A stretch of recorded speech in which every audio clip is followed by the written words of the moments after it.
제가 밀워키 세기명교회 와서 예배 드리는데 천상의 예배를 맛보는 그런 느낌이었어요.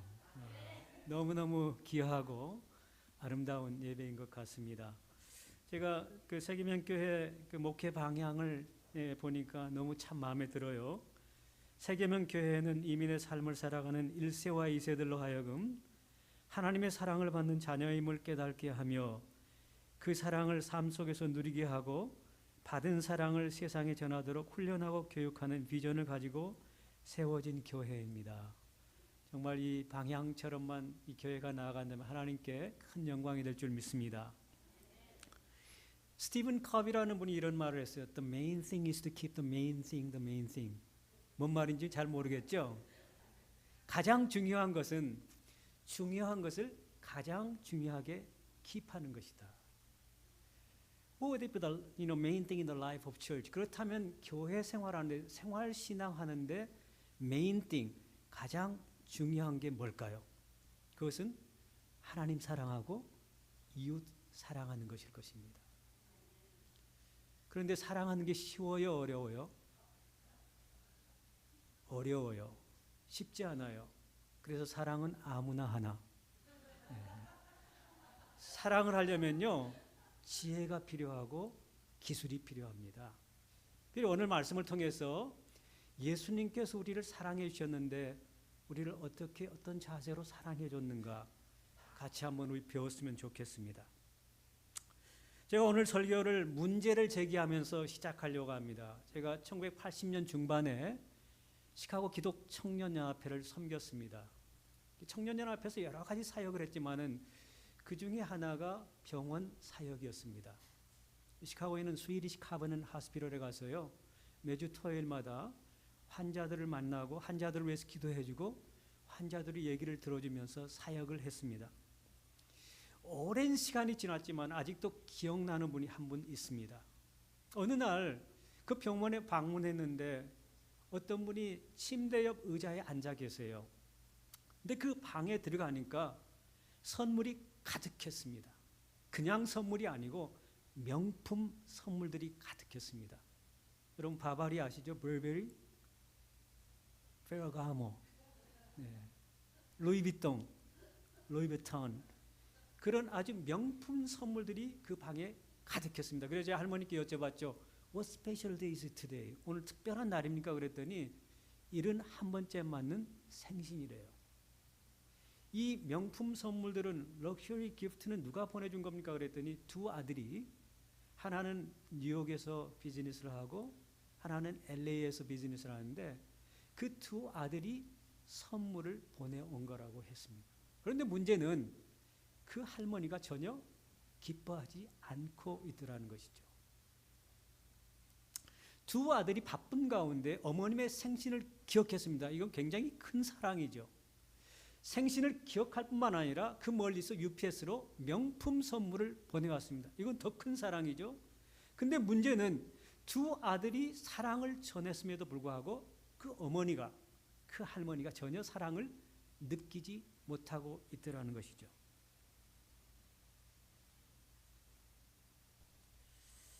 세상에는 다양한 언어가 있습니다. 영어가 있는가 하면은 스페니쉬도 있고요.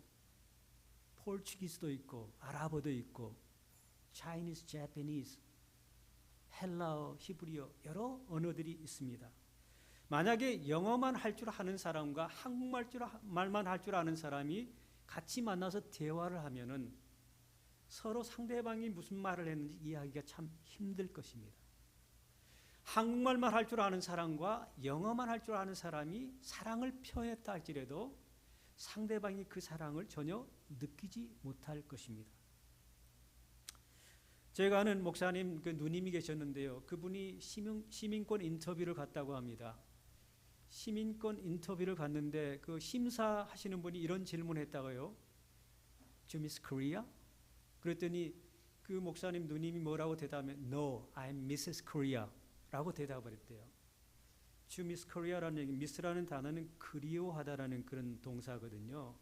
당신이 타국에 와서 사니까 조국이 그립지 않습니까? 라고 물어봤는데 Mrs. Korea라고 대답을 한 거예요. 제가 대학 다닐 때 친구가 있었는데요. 그 친구가 재미난 경험을 했대요. 미국에 와가지고. 미국 온 지 얼마 안 돼서 이제 영어를 잘 못하니까 친구들하고 이제 영어 배우러 다니면서 점심시간에 맥도날드에 들렸대요. 맥도날드에 들려서 그냥 세트 메뉴 있잖아요. 1번. 네, 빅맥 그 세트 메뉴 1번을 6개를 시켰답니다.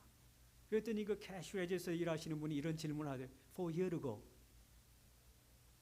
그래서 그 친구가 다른 친구들에게 가서 가위바위보를 시작합니다. 그 친구는 for here to go를 어떻게 이해했냐면은 for here 4명은 안에서 먹고 to go 2명은 밖에서 먹으라 한 줄 알고 가위바위보를 한 거예요. 참 우스운 얘기지만 좀 안타까운 얘기죠. 뉴욕 타임스 베스트셀러 가운데 5가지 사랑의 언어라는 책이 있습니다. Five Love Language라는 책이 있습니다. 그 책의 저자는 닥터 게리 챕맨인데요. 그 저자에 의하면은 각 사람마다 즐겨 사용하는 사랑의 언어가 있다고, Primary Love Language가 있다는 거예요. 첫 번째 그분이 소개하는 사랑의 언어는 Words of Affirmation, 남을 인정해주면서 격려해주면서 칭찬해주면서 사랑을 표현하는 것이죠. 예를 들면 이런 거죠. 당신 직장에서도 일하면서 참 스트레스 많이 받고 힘들 텐데 집에 와서 이렇게 도와주니 너무너무 고마워요. 남편을 인정해주고 감사 표현을 하는 언어를 사용하는 것이죠. 특별히 우리 미국에서 자라는 우리 다음 세대들, 자녀들은 이 언어가 굉장히 필요한 것 같습니다. 여러분의 자녀들이 학교에서 B학점 받아오면 뭐라고 얘기하죠?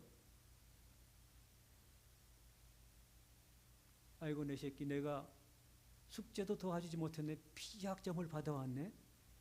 I'll buy anything what you want. 내가 뭐든지 사줄게. 뭐 먹고 싶니? 라고 얘기했으면 얼마나 좋겠습니까? 근데 뭐라 그러죠? 부모님들이 조금만 더 열심히 하면 A학점 받아올 수 있어요. 여러분 자녀들이 학교에서 A학점 받아오면 기절해야 됩니다. 미국 부모님들은 영어를 통하니까 숙제를 도와줄 수도 있고 도서관에 가서 그들이 필요한 책을 골라줄 수도 있고요. 근데 우리 한국 부모님들은 특별히 이민 1세들은 바쁘잖아요. 직장 생활하랴, 가게 꾸려가랴, 애들하고 같이 시간을 못 해주잖아요. 그런 상황에서 아이들이 A 학점을 받으면 기절해야 됩니다. 남편이 출장을 갔는데 홍수가 나가지고 지하실에 물이 가득 찼어요. 이웃집에 사는 착한 아저씨가 와서 지하실을 다 정리해 줬어요. 그럼 뭐라 그러죠? Thank you.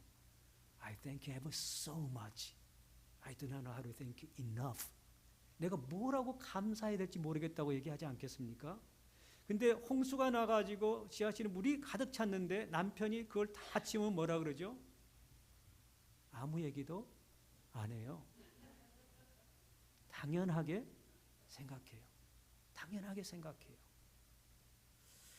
그런 일을 남편이 했다면은 감사 표현을 하고 오늘 내가 저녁에 맛있는 거 해서 드릴게요. 너무 고마워요. 그런 표현을 했으면 좋겠어요. 두 번째 사랑에는 함께하는 시간이면 spending quality time together, undivided attention을 가지고 상대방과 함께하는 시간입니다. 제가 대학 다닐 때 친구가 있었는데 오랜만에 여자친구가 생겼는데요. 돈이 없어가지고 저한테 돈을 빌리러 왔어요. 돈을 좀 빌려달라고. How much do you need? 얼마가 필요하니? All that you have. 네가 가지고 있는 거 다 빌려달래요. 그래서 제가 70불을 빌려줬어요. 그거 가지고 제 친구가 아침 일찍 Old Country 뷔페에 가서 든든히 먹고 Six Flags Great America를 간 거예요. 여자친구하고. 하루 종일 오픈할 때부터 클로징 할 때까지 하루 종일 오다가 시카고로 돌아왔어요. 그때 시간이 밤 10시 반이에요. 배가 고프다 그래서 식당에 가서 식사를 하니까 식사 후에 시계를 보니까 12시가 됐네요. 그래서 이제 자기 여자친구를 데려다려고 시동을 걸었더니 여자친구가 시동 걸지 말라고 걸어서 가자고. 그래서 걸어서 여자친구 집에 갔더니 새벽 1시가 된 거예요. 그래서 차 타고 다시 돌아오려고 그랬는데 여자친구가 다시 차 있는 대로 걸어가자고. 그래서 또 1시간 걸려서 새벽 2시가 돼서 10분 거리밖에 안 되는, 차로 가면 10분 거리밖에 안 되는 그 여자친구를 집에 데려다 줬다는. 그때 제가 그 얘기를 들으면서 느낀 거는, 우리가 사랑하는 사람이 있으면은 헤어지기 싫어하는구나, 함께 하고 싶어 하는구나, 그걸 제가 느껴보았습니다. 세 번째 사랑에는 선물을 주면서 사랑을 표현하는 것, the language of gift. 기프트를 주면서 상대방에게 사랑을 표현하는. 아마 이 언어는 여자분들이, 자매님들이 좋아하실 것 같아요. 제가 자매님들 보니까 큰 거 원하지 않더라고요. 아주 작은 거, such as diamond 같은 거, 그런 거 좋아하시더라고요. 만약에 여러분이 결혼하셨다면은 남편들은 장인 장모님의 특별한 날을 기억하고 선물을 한번 해보시기 바랍니다. 그러면은 아내의 태도가 완전히 달라집니다. 선물을 주면서 사랑을 표현하는 것이죠.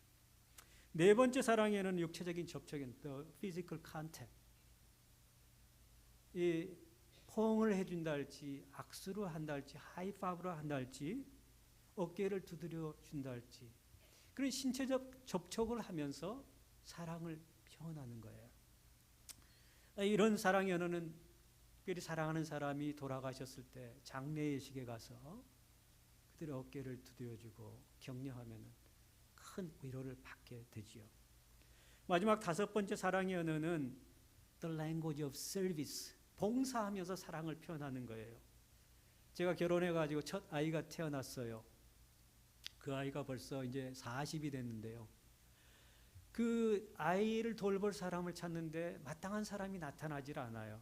그래서 제가 고민하다가 어렵게 제 어머님께 아이를 좀 돌봐달라고 부탁을 했어요. 저하고 저희 아내가 일을 했기 때문에. 그래서 직장에 가기 전에 그 아이를 어머님 사시는 곳에 출합하고 또 일 끝나면 어머님 사시는 곳에 가서 아이를 데려오고 했어요. 2년 후에 또 둘째 아이가 태어났네요. 그때는 저희 어머님이요, 주말 부부가 되셨어요. 저희 집에 오셔서 두 아이를 돌봐주셨어요.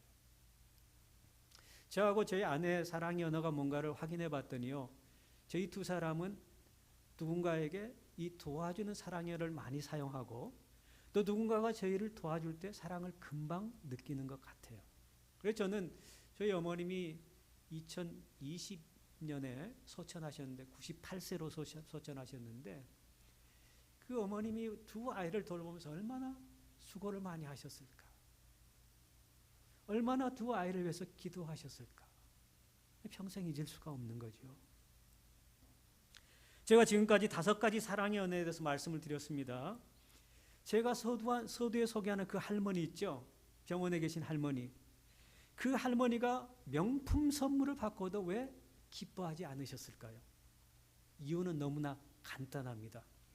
그 할머니하고 두 아들의 사랑의 언어가 달랐기 때문이죠. 그 할머니 입장에서 두 아들이 고급스러운 선물을 안 보내도 그 자리에 와 있었으면 아마 기뻐하셨을 것 같아요. 그 할머니의 사랑의 언어는 함께하는 시간이었고 두 아들의 사랑의 언어는 기프트를 주면서 사랑을 표현한 것이죠. 분명히 두 아들이 어머니를 생각하고 사랑을 표현했는데 문제는 상대방이 그 사랑을 전혀 느끼지 못한 것입니다. 사랑이 뭐냐고 물으신다면은 눈물의 씨앗이라고. 진짜 그런 것 같아요. 구약을 짜면요, 동물들의 피가 쫙 흐르고요, 신약을 쥐어짜면 예수님의 보혈이 쫙 흐르더라고요.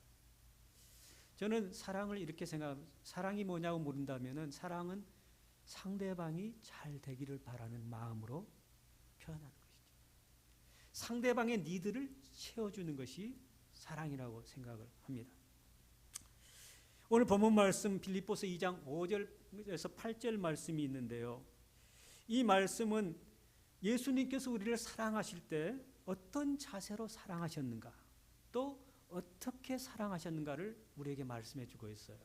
먼저 5절 말씀, 너희 안에 이 마음을 품으라, 곧 그리스도 예수의 마음이니. 근데 영어 성경 NIV를 보니까 이렇게 나와요. Your attitude should be the same as that of Jesus Christ. Your attitude가 예수님과 같아야 된다고 했지 마음이라는 표현이 없어요. Your attitude should be the same as that of Lord Jesus Christ. 예수님과 같은 자세로 사랑하라고 말씀하고 있습니다. 그리고 New American Standard Version에서 have this attitude. 예수님의 attitude를 가지라 그렇게 말씀하고 있어요. 우리말 성경은 마음을 품으라고 번역했는데 영어 성경에서는 예수님의 자세를 가지라라고 번역을 하고 있어요. 여기서 중요한 단어는 attitude입니다. attitude. 바울이 복음에 합당한 공동체를 만들기 위해서 사랑해야 되는데 사랑할 때 예수님께서 우리에게 본을 보이신 태도로 자세로 사랑해야 한다는 것입니다. 다른 사람을 사랑할 때 우리의 태도가 예수님의 태도가 되었으면 좋겠습니다. 아멘. 7절 말씀에서 중요한 단어는 자기를 비어입니다. Empty himself, made himself nothing. 예수님께서 자기를 비우셨대요. 예수님께서 우리 같은 죄인들을 사랑하실 때 비우셨다고 말씀하시는데 뭘 비웠다는 얘기인가? 예수님께서 우리를 사랑하실 때 give up 하신 것은 His omnipotent power, 신적인 놀라운 능력을 포기하시고 우리를 사랑하셨습니다. 예수님께서 give up 하신 것은 His authority, His 권리를 포기하시고 우리를 사랑하셨습니다. 예수님께서 give up 하신 것은 His glory, 자기의 영광을 포기하고 우리를 사랑해 주셨습니다. 예수님께서 give up 하신 것은 His will, 자기의 뜻을 내려놓고 사랑해 주셨습니다. 예수님께서 우리를 사랑하실 때 자존심을 내려놓고 체면을 내려놓고 우리를 사랑해 주셨습니다. 우리가 누군가를 사랑할 때 포기해야 될 것들이 많이 있을 것입니다. 우리가 누군가를 사랑할 때 우리의 힘을 포기하고 사랑하시기 바랍니다. 우리가 누군가를 사랑할 때 자신의 권리를 내려놓고 사랑하시기 바랍니다. 우리가 누군가를 사랑할 때 영광을, 자존심을, 체면을 내려놓고 사랑할 수 있기를 바랍니다. 8절 말씀, 사람의 모양으로 나타나셨으며 자기를 낮추시고 죽기까지 복종하셨으니 곧 십자가에 죽으심이라. 하나님이신 예수님이 사람이 되셨답니다. 주인이신 예수님이 종이 되었답니다. 그리고 십자가를 지심으로 우리를 사랑해 주셨답니다. 8절 말씀은 예수님의 성육신의 사랑, 십자가에 대해서 말씀하고 있습니다. 여러분 탕자의 비유 잘 아시죠? 탕자의 비유 보면 둘째 아들이 아버지에게 뭐라고 얘기합니까? Give me my estate that falls unto me. 나에게 해당되는 유산을 달라고 얘기를 하죠. 버젓이 아버님이 살아계시는데 유산을 달라는 건 무슨 얘기하고 똑같은 거예요? I wish you were dead. 당신이 죽었으면 좋겠다는 얘기하고 똑같잖아요. 그런데 아버지가 그 둘째 아들에게 유산을 줍니다. 그 유산을 가지고 스스로 살면은 행복할 줄 알았는데 그 모든 것을 다 허비해버리고 나중에 정신이 came back to his senses, 정신이 돌아와가지고 아버지를 생각하고 아버지에게 돌아오죠. 모든 유산을 탕진하고 돌아오는 그 아들을 보고 아버지가 어떻게 합니까? 손살같이 뛰어갑니다. 원래 고대 근동사에서는 아무리 급한 일이 있어도 아버지가 뛰지 않는다고 합니다. 체면이 있기 때문에. 근데 그 아버지는 그 모든 유산을 탕진하고 돌아온 그 아들을 보자마자 손살같이 뛰어가서 목을 끼얹습니다. 그리고 온몸을 감싸합니다. 왜 그랬을까? 체면을 무릅쓰고 왜 그랬을까? 율법에 의하면은 둘째 아들과 같은 사람은 돌에 맞아 죽게 되어 있습니다.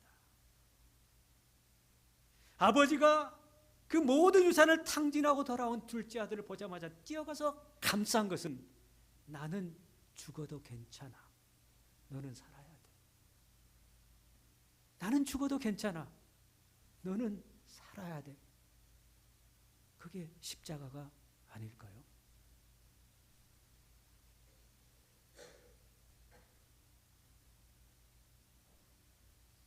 사랑하는 여러분, 하나님이 사람으로 오셨습니다. 주님이 종으로 오셨습니다. 그리고 십자가에서 죽기까지 우리를 사랑해 주셨습니다. 예수님의 사랑의 언어는 자기 중심적이 아닙니다. 예수님의 사랑의 언어는 상대방 중심적입니다. 예수님께서 우리를 사랑하실 때 자신을 생각하지 않았습니다. 예수님께서 사랑하실 때 우리를 생각하셨습니다. 예수님께서 우리를 사랑하실 때 자신의 유익을 구치 않고 우리의 유익을 구하셨습니다. 우리가 다른 사람을 사랑할 때 내가 편해지기 위해서입니까? 아니면 상대방의 필요를 채워주기 위해서입니까? 우리가 다른 사람을 사랑할 때 내가 잘 되기 위해서입니까? 상대방이 잘 되기 위해서입니까? 우리가 다른 사람을 사랑할 때 자기 중심적입니까? 상대방 중심적입니까? 에베소서 4장 32절을 보니까 이런 말씀이 있더라고요. 서로 사랑하며 불쌍히 여기며 인자하게 대하라는 말씀이 있습니다. 가만히 생각해 보니까 우리 모든 인생은 다 나그네 인생을 사는 것 같아요. 특별히 우리 미국에 와서 사는 우리 한인들은, 특별히 타국에서 사는 사람들은 불쌍한 사람들 같아요. 여러분 자녀들 불쌍하게 보이세요?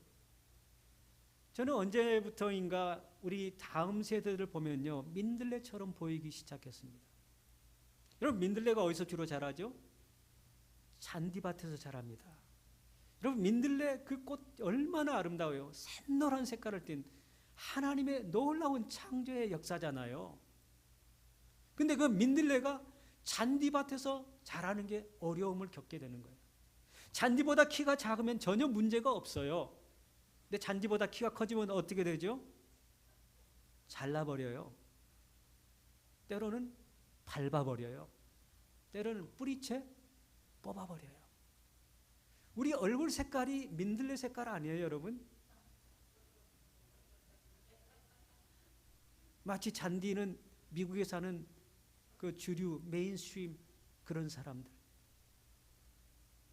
우리 자녀들이 영어 유창하게 한다고 아무 문제가 없는 게 아닙니다. 걔들이 잔디밭에 사는 민들레이기 때문에 피부 색깔 때문에 인종차별을 받기도 하고요.